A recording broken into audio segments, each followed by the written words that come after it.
Fala, gente amiga, tudo bom? Eu sou Carlos Lose e este é o Batata Diário, seu programa de dicas do Diário do Capitão.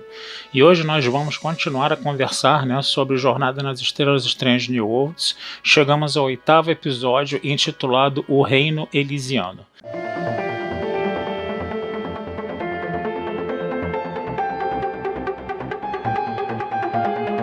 Gente, esse foi um episódio mais ou menos, tá? Foi um episódio engraçadinho, teve meio que um alívio cômico, né?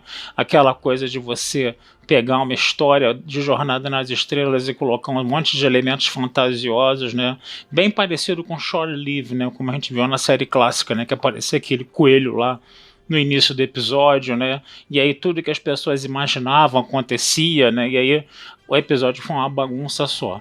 A gente vai ter uma coisa meio parecida, uma vibe meio parecida, né? O episódio ali é centrado no Dr. M'Benga e na sua filha, né? Rukia, né? Que tá doente e que tem que ficar lá no acumulador do transporte.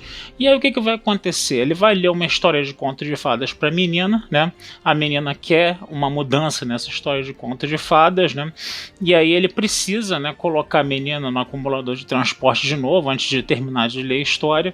E enquanto isso a Enterprise, ela tá próxima a uma nebulosa. Essa nebulosa ela tem uma consciência que mantém a Enterprise presa lá, né? E acaba, vamos dizer assim, se apropriando dessa história de conto de fadas que o Dr. M'Benga conta para a filha, né? E transforma todo o ambiente interno da Enterprise como se fosse essa história de conto de fadas, né? Então você vai ver aí vários os atores, né, tendo a oportunidade de interpretar papéis diferentes do que eles fazem, né? A gente vê o Anson Mount sem aquele topete, né, enorme, gigantesco, né? Ele faz um personagem mais covarde, né?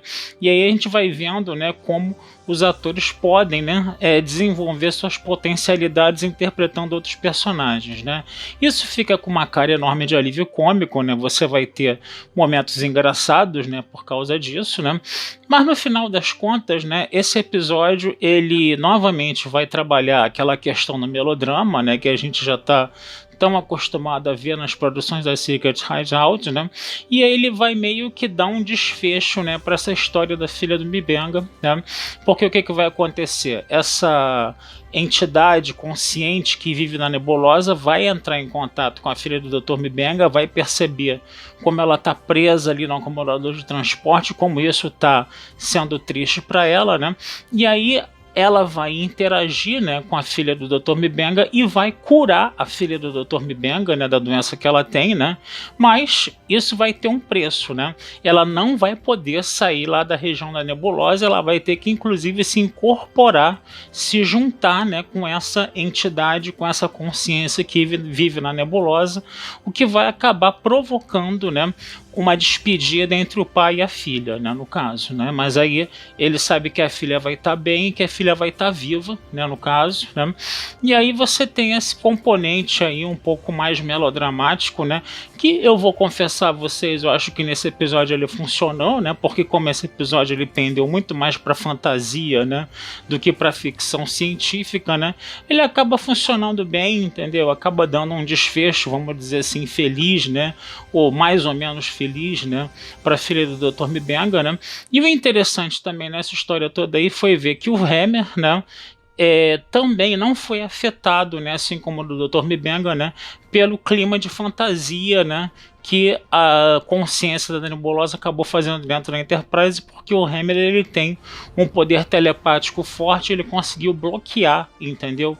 Essa situação toda aí da consciência, né, se incorporar a todos os outros personagens da Enterprise, né, no caso, foi da consciência poder se apoderar, se apossar, né, dos outros personagens da Enterprise, tanto que quando a consciência ela abandona a nave, né, ninguém na Enterprise se lembra de mais nada, somente o Dr. M'Benga, até o Hammer esqueceu, né, do que aconteceu, né?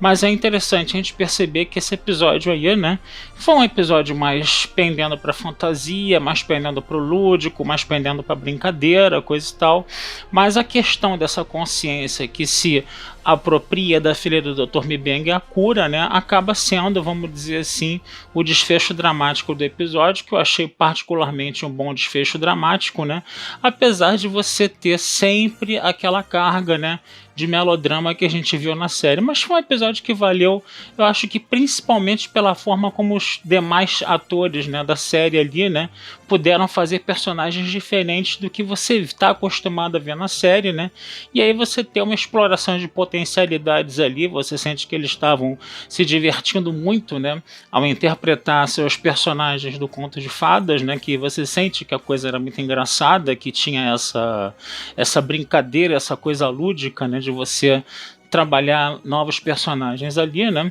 E o episódio ele acaba valendo, né, por causa desses detalhes aí no caso, tá? Então é mais ou menos isso que eu tinha para falar, tá, gente? Desejo uma vida longa e próspera a todos aí, tá? E a gente vai conversando aí, vai se encontrando nos próximos episódios aí de Strange New Worlds, tá certo, gente? Um abração, fui e até a próxima.